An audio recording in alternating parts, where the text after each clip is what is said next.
mlátička na světě. Jedná se o světovou premiéru nové řady Lexionu.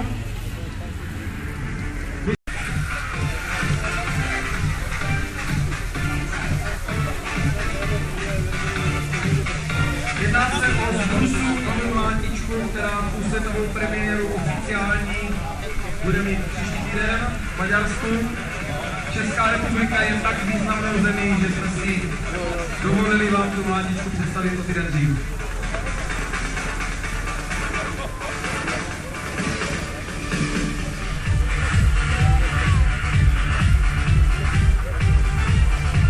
Větší záběr, silnější motor, větší zásobník, nový systém chlazení. Podívejte se na tu mlátičku z boku.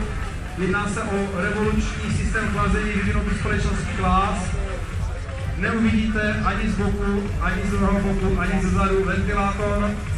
Všechny chladiče mají ventilátor, který je umístěný nahoře za tím zásobníkem, který má variabilní otáčky a nasávaný vzduch, který nasává z vrchu za tím zásobníkem, vlastně tlakem vyfukuje těmi šervinami ovocí.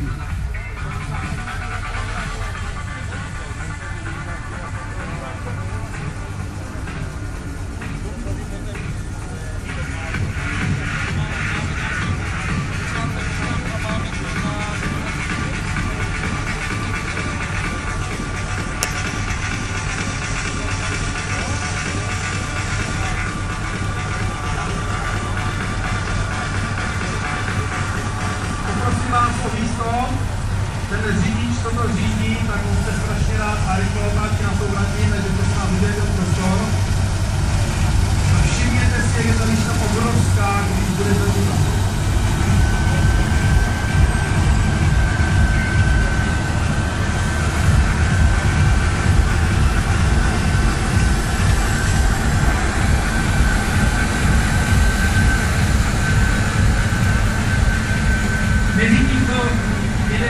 Mlátička Lexion, nejnovější, tak vidíte, že Scorpion,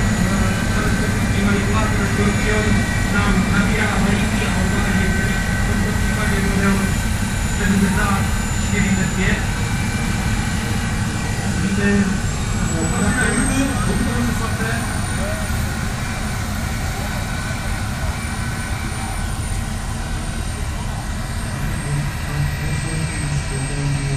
nejsilnější kombajnu se.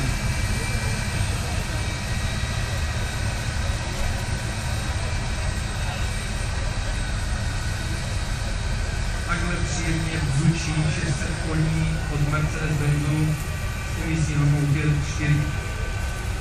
A takhle rychle jezdí mlátička s 12 metrovou výškou.